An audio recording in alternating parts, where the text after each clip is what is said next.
Assalamualaikum warahmatullahi wabarakatuh. Pada kali ini kita akan mempelajari tentang pengelolaan sumber daya alam di Indonesia. Pengertian sumber daya alam sendiri adalah sebagai sumber alam yang memiliki potensi daya dan kemungkinan memberikan kesejahteraan dengan berbagai bentuk kemudahan bagi kelangsungan hidup manusia. Sumber daya alam atau yang disebut SDA tidak bisa terlepas dari kehidupan manusia di bumi. Setiap aktivitas selalu membutuhkan sumber daya alam. Sementara di dalam pengelolaan sumber daya alam terdapat 4 klasifikasi, yaitu berdasarkan sifatnya, berdasarkan jenisnya, berdasarkan penggunaannya, dan berdasarkan lokasinya. Yang pertama ada berdasarkan sifatnya. Berdasarkan sifatnya dibagi menjadi 3, yaitu sumber daya alam yang dapat diperbarui, sumber daya alam yang tidak dapat diperbarui, dan yang terakhir sumber daya alam yang selalu tersedia. Yang pertama ada sumber daya alam yang dapat diperbarui. Adalah sumber daya alam yang tersedia sangat banyak dan jika dikelola dengan baik maka bisa diregenerasi dan tersedia dalam waktu yang lebih lama. Sumber daya ini bisa juga dijadikan energi yang ramah lingkungan. Contoh SD, sumber daya alam yang dapat diperbarui adalah hewan. Hewan bisa menjadi sumber pangan bagi manusia.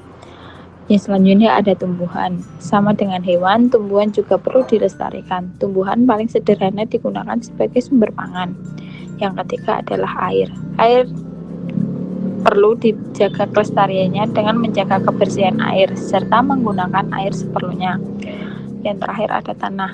Tanah perlu dijaga bukan hanya untuk ditinggal atau dibangun bangunan. Tanah perlu dikelola dengan baik agar fungsinya tetap terjaga. Yang kedua, ada sumber daya alam yang tidak dapat diperbarui.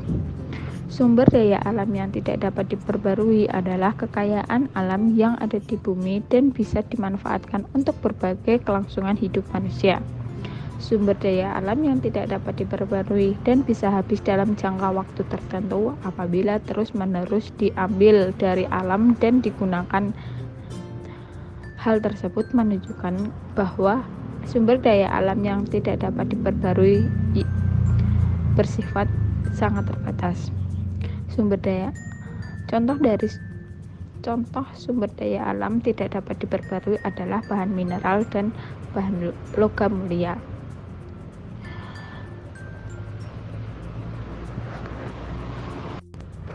Yang ketiga ada sumber daya alam yang selalu tersedia.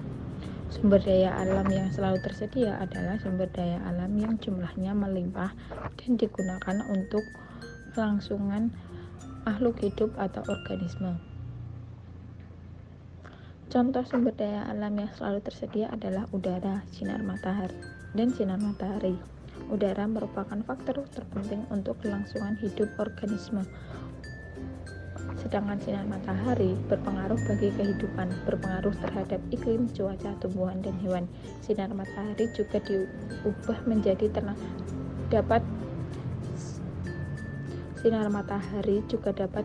menjadi tenaga listrik sebagai pengganti bahan bakar dengan menggunakan sel matahari atau pembangkit listrik tenaga surya. Yang kedua ada berdasarkan jenisnya. Berdasarkan jenisnya, sumber daya alam dibagi menjadi 2, yaitu sumber daya alam hayati dan sumber daya alam non-hayati. Yang pertama ada sumber daya alam hayati, yaitu sumber daya alam yang berasal dari makhluk hidup. Contohnya adalah tumbuhan, hewan, dan mikroorganisme. Selanjutnya ada sumber daya alam non-hayati, yaitu sumber daya alam yang bukan berasal dari makhluk hidup. Contohnya adalah bahan tambang, batuan, tanah, air. Yang ketiga ada berdasarkan penggunaannya. Berdasarkan kegunaan atau penggunaannya, sumber daya alam dibedakan menjadi sebagai berikut. Yang pertama, sumber daya alam penghasil bahan baku. Contohnya hasil hutan yang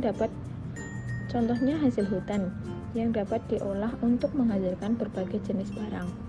Yang kedua, sumber daya alam penghasil energi. Contohnya matahari yang memancarkan energi yang dimanfaatkan untuk tenaga surya.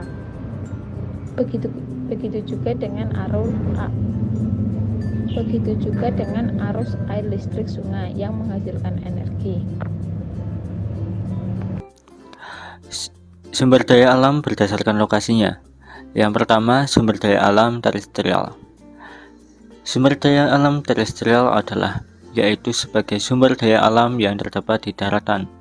Contohnya yaitu tanah, hutan, dan bahan galian.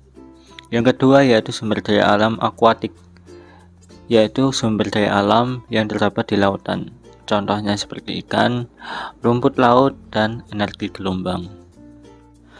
Potensi dan persebaran sumber daya alam di Indonesia. Yang pertama yaitu potensi dan persebaran sumber daya hutan. Nah, hutan merupakan suatu wilayah yang menjadi tempat tumbuhnya pohon-pohon dan jenis tanaman yang lainnya. Potensi sumber daya hutan di wilayah Indonesia sangatlah besar, yaitu mencapai 99,6 juta hektar atau 52,3% dari seluruh wilayah Indonesia. Hutan terdiri atas 3 bagian utama, yaitu yang pertama, bagian atas terdapat kanopi alami.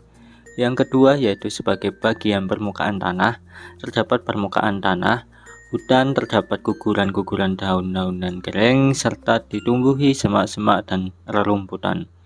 Yang terakhir yaitu bagian bawah tanah, terdapat bawah tanah hutan, terdapat unsur hara, akar tanaman, sumber mata air, dan juga dihuni oleh mikroorganisme.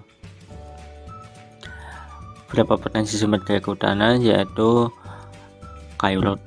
kayu agatis, mangrove, meranti, jati, mahoni, kemudian ada rotan, bambu, dan lain-lain. Untuk persebaran sumber daya kehutanan yaitu jenisnya hutan tropis yang terletak di Sumatera, Kalimantan, Jawa Barat, Sulawesi Utara. Kemudian ada hutan bakau yang berada di pantai utara Pulau Jawa, pantai timur Sumatera, dan pantai Kepulauan Riau. Kemudian selanjutnya ada hutan musim yang berada di Jawa Tengah dan Jawa Timur, serta hutan sabana yang berada di Nusa Tenggara dan Madura. Potensi dan persebaran sumber daya pertambangan. Pertambangan adalah sebagian atau seluruh tahapan kegiatan dalam rangka penelitian, pengelolaan, dan pengusahaan mineral atau batu bara yang meliputi penyelidikan umum, eksploitasi, studi kelayakan, konstruksi, penambangan, pengolahan dan pemurnian, serta pengangkutan dan penjualan, maupun serta kegiatan pasca tambang. Barang tambang golongan dibagi menjadi 3 golongan. Golongan pertama yaitu sebagai barang tambang golongan A atau strategis, merupakan bahan galian yang berperan penting dalam kelangsungan kehidupan negara, terdiri atas minyak bumi, gas bumi, batu bara, nikel, dan timah. Yang kedua yaitu barang tambang golongan B atau vital, merupakan bahan galian yang berperan penting dalam kegiatan perekonomian negara, dikuasai oleh negara dengan menyertakan rakyat antara lain emas, perak, platina, tembaga, intan, belerang, besi, dan bauksit. Dan yang ketiga yaitu barang tambang golongan C, merupakan bahan galian tidak termasuk strategis dan tidak vital, biasanya diusahakan oleh rakyat, antara lain seperti pasir vulkanik, batu andesit dan basalt, obsidian, batu granit, marmer, kaolin, fosfat, gypsum, mangan, dan zeolit.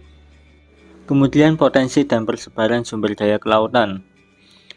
Laut adalah bagian muka bumi yang tertutup air dan mempunyai salinitas yang cukup tinggi. Nah, laut merupakan salah satu sumber daya alam yang dapat diperbarui, dapat menghasilkan berbagai jenis ikan yang sangat kaya akan protein hewani. Contoh potensi dan pemanfaatan sumber daya kelautan di Indonesia yaitu perikanan. Perikanan merupakan potensi pertama yang bisa dimanfaatkan oleh masyarakat. Jenis perikanan di Indonesia dibedakan berdasarkan lokasi penangkapan dan pembudidayaannya, diantaranya sebagai berikut, yaitu perikanan air tawar, air laut, dan perikanan air payau. Kemudian ada potensi terumbu karang. Terumbu karang merupakan salah satu komponen utama sumber daya pesisir dan laut, di samping hutan bakau dan padang lamun. Indonesia memiliki terumbu karang yang luasnya mencapai 284.300 km persegi atau 18% dari terumbu karang yang ada di dunia. Wow, cukup banyak dan cukup luas, bukan?